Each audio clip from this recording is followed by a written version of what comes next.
There are mainly three types of CDMO projects. Let's understand the distinct aspects of these three types of CDMO projects now. What is the purpose of classifying CDMO project? The first one is the common language. One team says sample, another says pilot. Without clarity, priorities collide. Hence, classification creates alignment from the day one. The next part is the scope and expectation from each project. Each project type has different goals, budgets, and success metrics.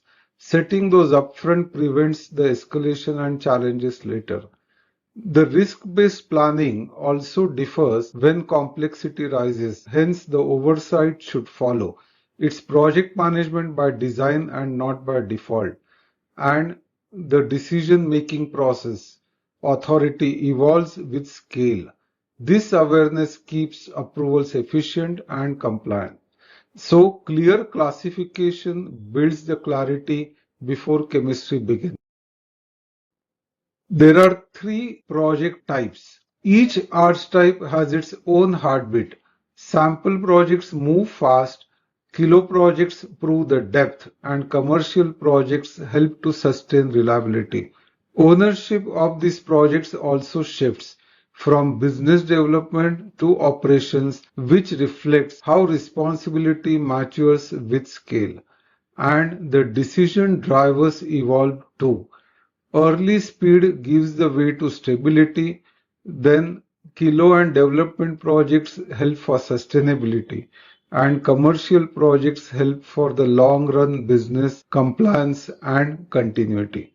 Understanding this progression makes scaling both scientific and strategic.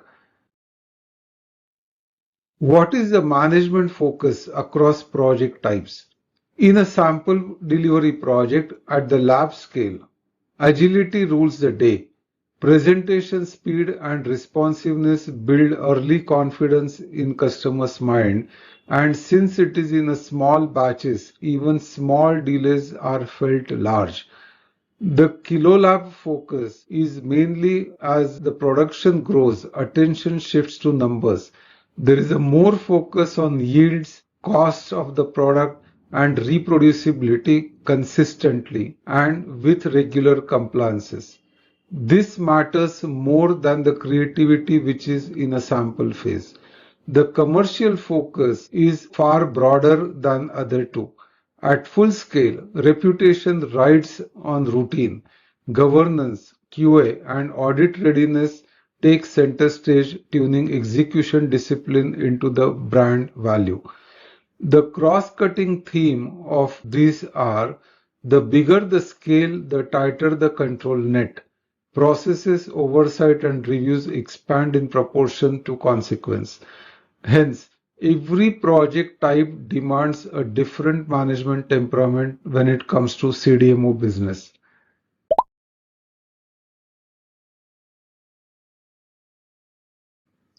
What are the stakeholder expectations and value realizations when it comes to CDMOs? Each milestone reshapes the trust, starting with faith in technical ability, then shifting forward to confidence in delivery and reliability.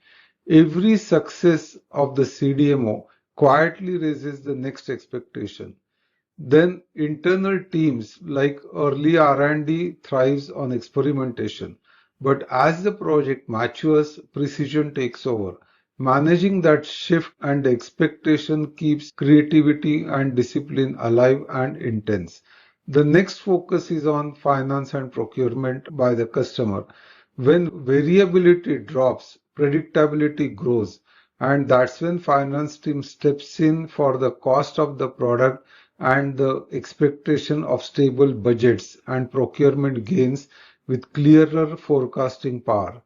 And the finally most important, regulatory and QA, who begin as a consultant in the early stages during sample project. As the molecule advances, so their authority by rightly balancing speed with assurance is the key in this area for the CDMO businesses. Stakeholder evolution. visibly grows as the type of CDMO project changes. The curiosity and speed is important when it comes to the strategic reflection, and learning and collaboration is the next important time. At sample stage, culture of curiosity and speed is essential. In kilo stage, culture of learning and collaboration is important. In commercial stage, culture of discipline and continuous improvement is important. Hence, a mature CDMO balances all three mindsets simultaneously. The project type defines the behavior and culture defines the sustainability.